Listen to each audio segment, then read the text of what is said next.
Mais où cet avion nous emmène-t-il?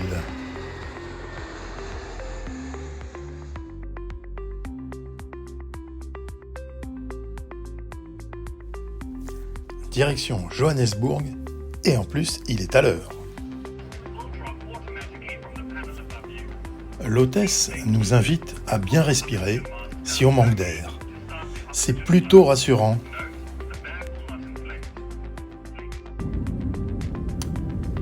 Décollage impeccable vers le pays que Nelson Mandela a fait connaître au monde entier. La première boucle de 3 semaines nous mènera vers Port Elizabeth, puis retour à Cape Town par le bord de mer. En route vers la ville la plus sud du continent africain, entre montagne et mer. Cape Town est la 3e ville du pays, après Johannesburg et Pretoria, offrant plusieurs quartiers plus ou moins attrayants, bordés par la célèbre montagne de la Table.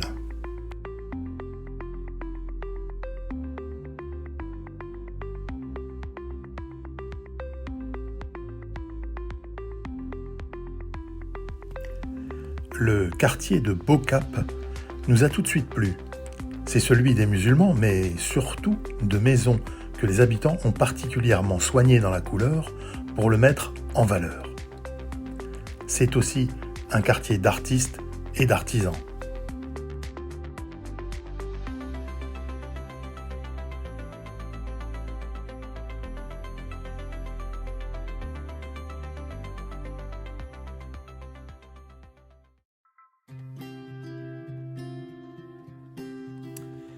La péninsule, menant au cap de Bonne-Espérance, nous conduit au plus sud du continent africain, même si le cap le plus austral est celui des Aiguilles, situé à quelques encablures vers l'est.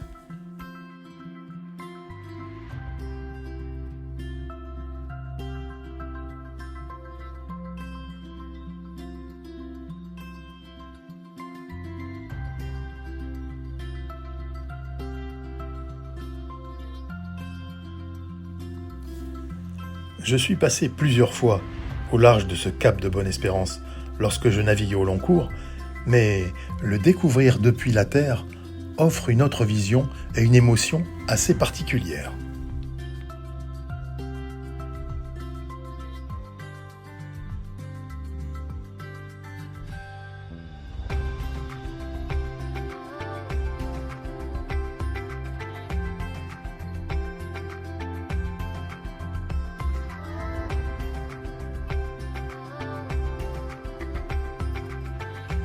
C'est à Hout Bay, dans le nord-ouest de la péninsule du Cap, que nous allons côtoyer les phoques. Celui-ci fait plutôt penser à un chien suivant son maître qu'à un animal marin, n'intéressant même plus cette femme de pêcheur.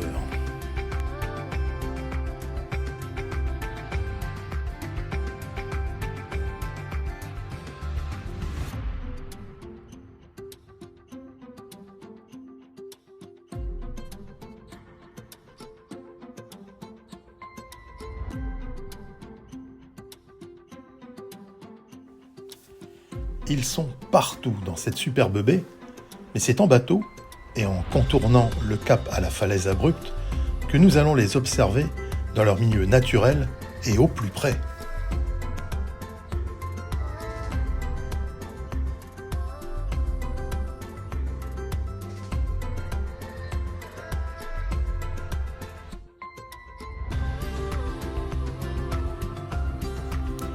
On les compte par centaines, autour et sur ces îlots plutôt plats, où ils se baignent, chassent, se dorent au soleil le temps de la digestion. Nous, on appelle ça la sieste. Le poisson n'a qu'à bien se tenir et a certainement bien du mal à échapper aux dents pointues de ce mammifère marin extrêmement rapide sous la surface.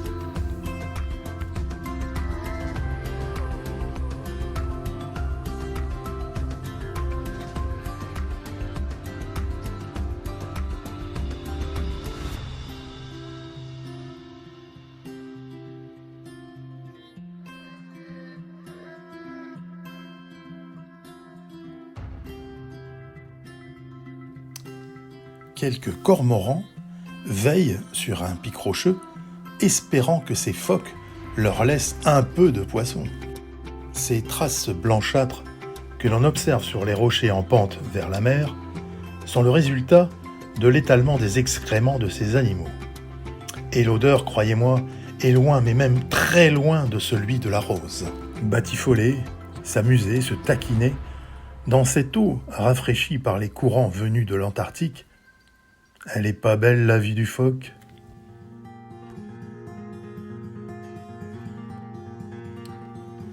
La route du retour vers Simonstown est ponctuée de vues sublimes sur des plages et des baies qui font rêver.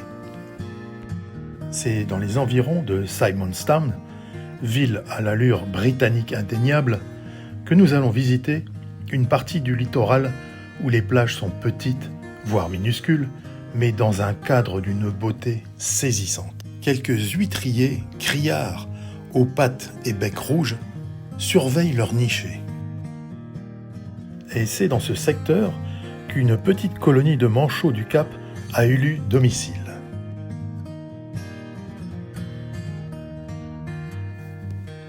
Leur marche est parfois hésitante, mais tellement rigolote.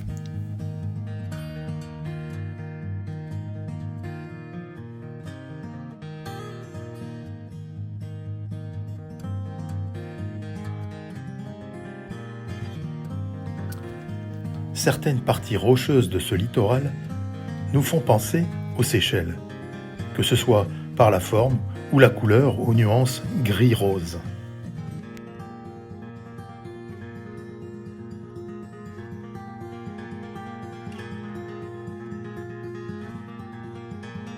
C'est toujours près de Simonstown que la municipalité a eu l'excellente idée de bâtir, à partir des rochers existants, cette piscine semi-naturelle qui permet de profiter d'une eau bien calme, qui n'empêche toutefois pas sa fraîcheur. Tout cela, juste à côté d'une plage à la mer plus agitée, où le train régional fait profiter de la vue maritime aux voyageurs.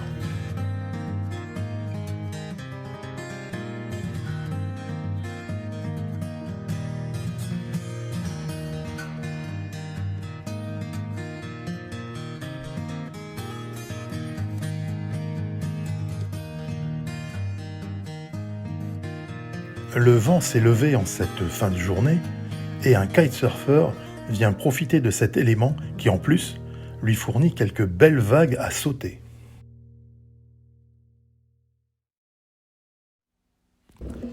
C'est toujours le long de ces jolies plages que des jeunes d'une école de danse locale viennent s'entraîner pour le plaisir des passants du moment. Il ne faut pas omettre de parler des townships, ces bidonvilles implantés aux abords de toute ville sud-africaine où vivent dans ces cabanes en tôle qui tiennent debout par miracle une population noire issue à 50% du peuple sud-africain. Les 50% restants viennent de pays voisins tels le Botswana, le Zimbabwe ou le Mozambique, créant, comme dans les villages migrants en France tels Calais, des conflits entre tribus différentes ainsi qu'un accroissement de l'insécurité que la police du pays a bien du mal à maîtriser, même si se promener dans la journée n'est vraiment pas un problème dans ce pays.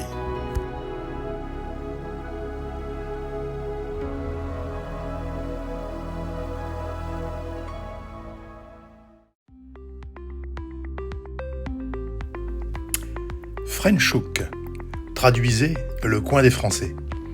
Cette ville nous apprend beaucoup de choses sur les Huguenots, ces protestants français chassés du pays au XVIIe siècle et s'installant ici grâce aux Hollandais pour livrer leur expérience du vignoble, et croyez-moi, le résultat est encore aujourd'hui plus que probant.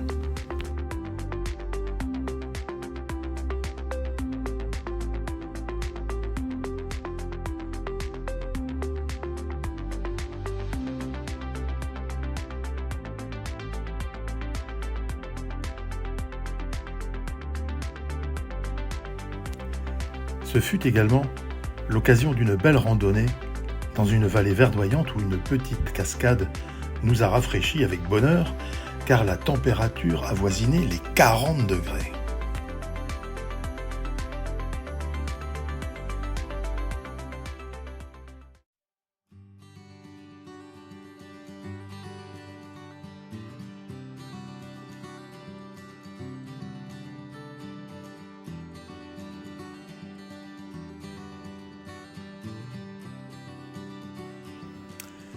Seconde étape à l'intérieur des terres, dans une région propice à la culture du tabac.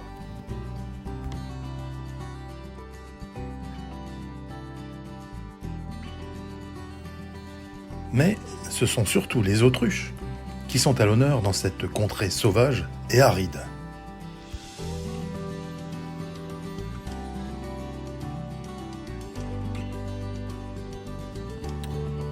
Nous apprendrons tout, ou presque, sur cet oiseau coureur à la drôle d'allure et qui s'adonne à une danse pour attirer la femelle qui nous a bien fait rire.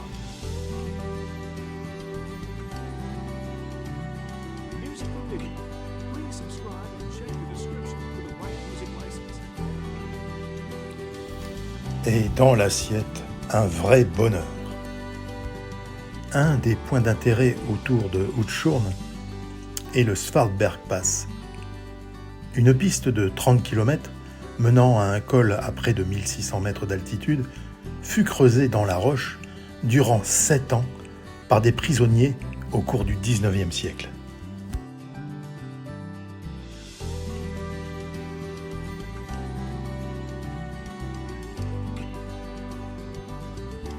Les vues sont splendides et vertigineuses sur ce canyon du côté nord du col.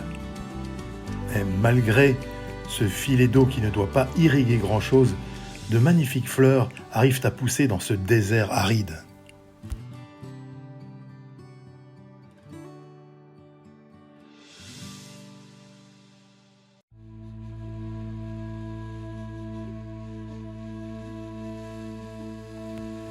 C'est à Ado Elephant que nous allons faire nos premières vraies rencontres animales. Comme son nom l'indique, c'est l'éléphant, le principal intérêt de ce parc.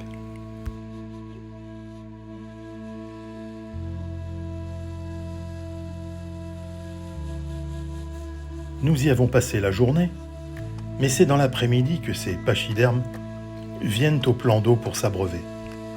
La démarche est calme et presque élégante.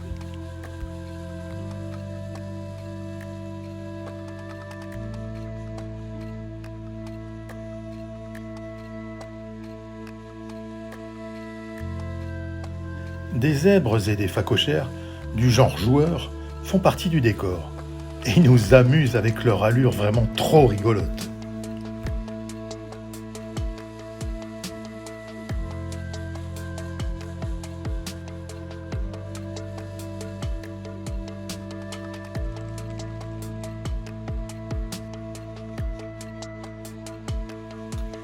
C'est sur un autre plan d'eau que nous aurons tout le loisir de les observer et de constater des attitudes différentes. Ce mâle, par exemple, arrive tranquillement et salue gentiment sa famille qui est déjà sur les lieux.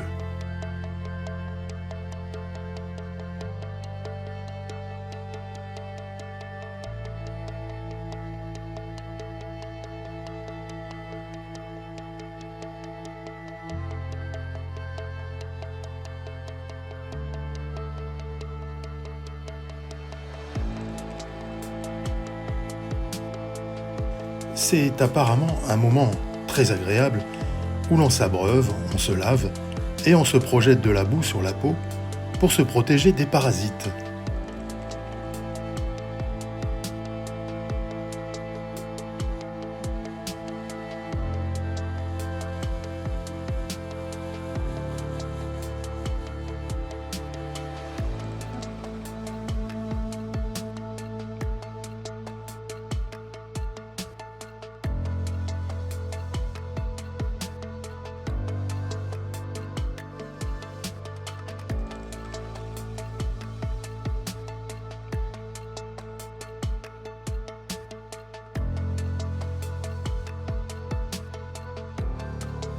Cet autre mâle accède au plan d'eau par l'autre côté et montre de suite une attitude plus agressive, voulant dire « Oh, c'est qui le chef ici?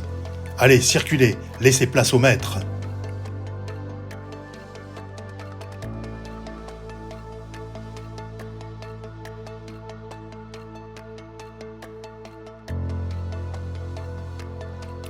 Il occupe alors presque tout l'espace, comme s'il était l'unique propriétaire des lieux.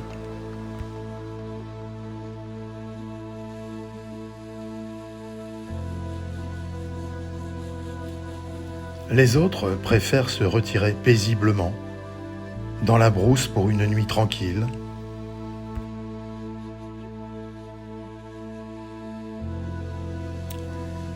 J'adore ces animaux imposants, mais d'une élégance folle, et je me suis amusé à les photographier de très près pour en apprécier la puissance.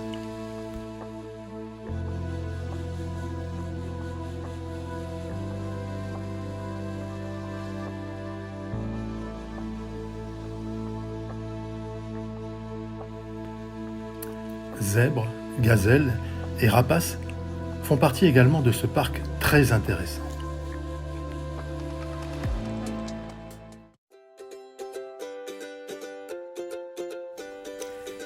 Il est temps de repartir vers Cape Town, mais par le littoral cette fois.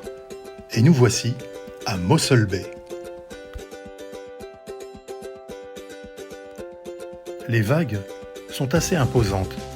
L'eau est fraîche, mais agréable pour la baignade qui est bien surveillée.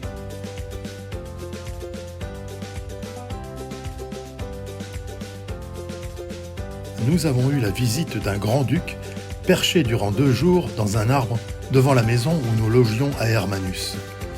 Porte-bonheur ?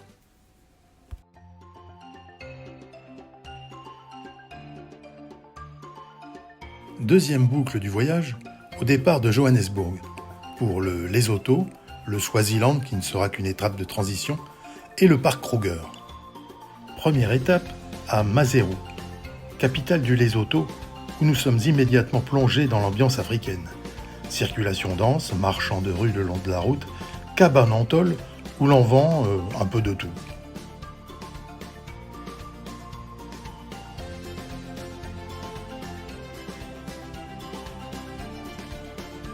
Sortant de la capitale, nous nous dirigeons vers Semongkong, petit village de montagne perché à 2200 mètres d'altitude.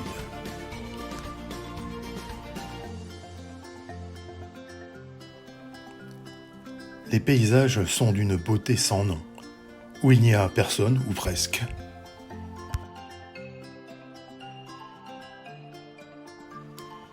Nous marchons dans des lieux sauvages où nous rencontrons des habitants d'une gentillesse rare.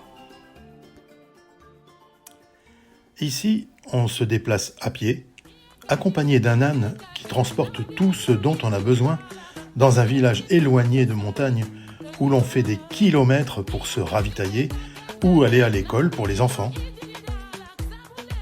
Le cheval est très présent également et permet de circuler un peu plus loin et plus rapidement qu'à pied.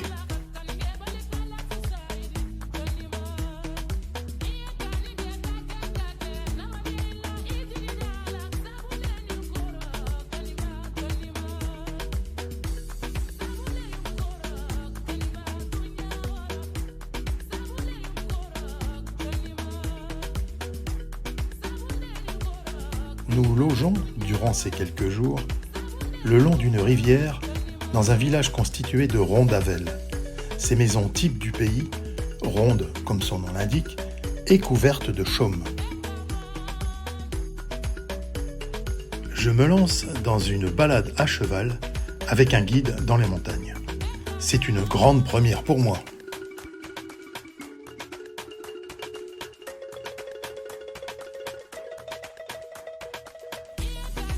C'est l'occasion aussi de rencontrer quelques personnes isolées dans ce désert, comme cette dame de 85 ans qui vit seule et prépare du pain qu'elle fait cuire dans cette marmite noire sur du feu de bois.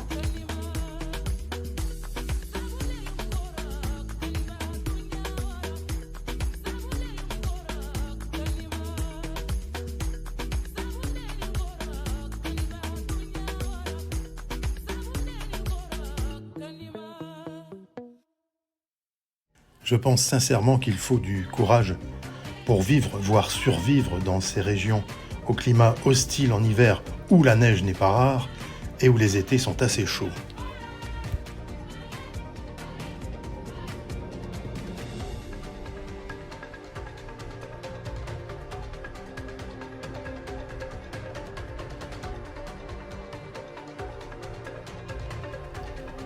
La solidarité est très importante dans tous ces villages, loin de tout, où nous avons croisé des gens heureux.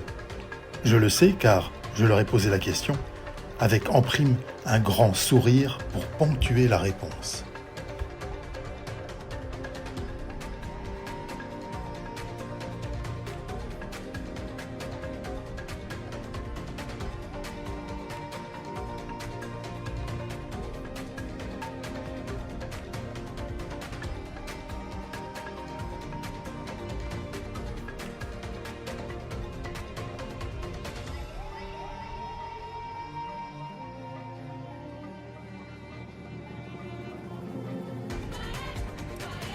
On se régale toujours autant de ces paysages sublimes aux teintes mêlant les verts et les roses.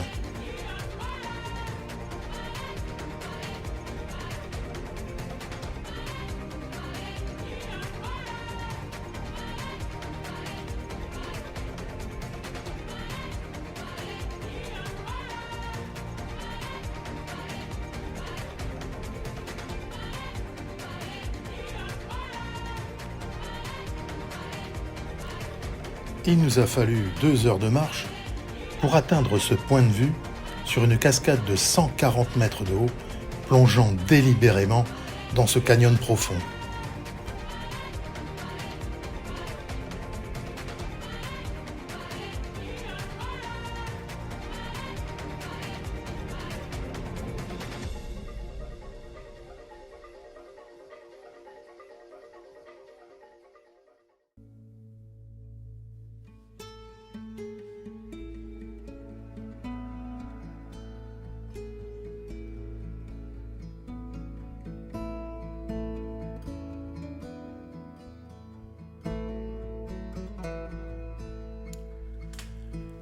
On remonte toujours vers le nord, vers le parc Kruger.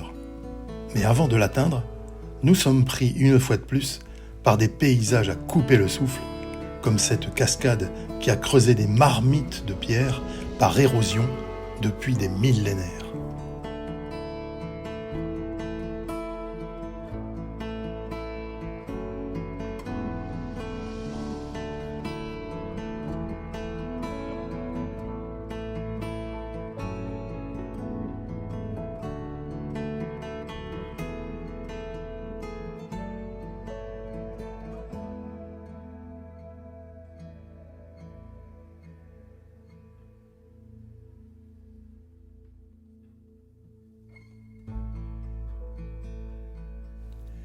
Et là, c'est le vent qui a sculpté la roche pour imiter ces ronds d'Avel dont j'ai parlé plus tôt.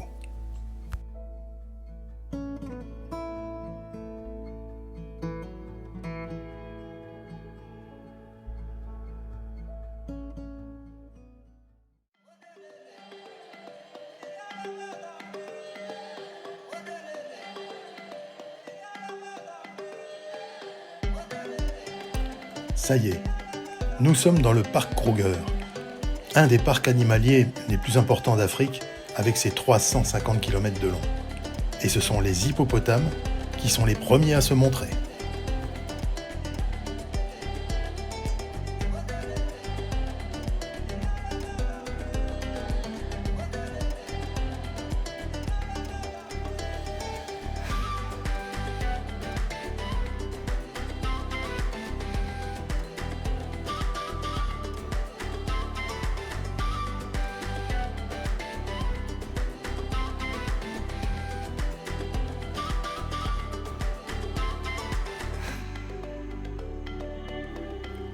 Tiens, un croco. Les éléphants sont là bien sûr, mais il faut respecter certaines règles quand on les approche, car ils peuvent charger si on est sur le chemin de passage ou encore gêner une mère avec son petit.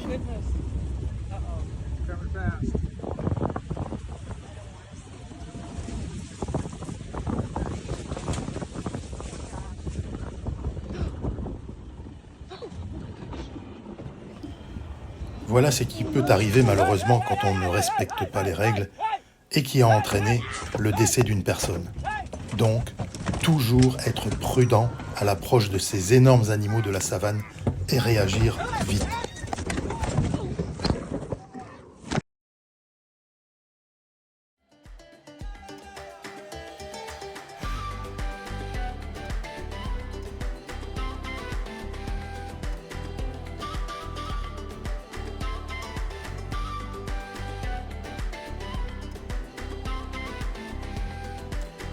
Mais revenons à un peu plus de douceur avec ces gazelles et autres animaux plus faciles à observer sans danger.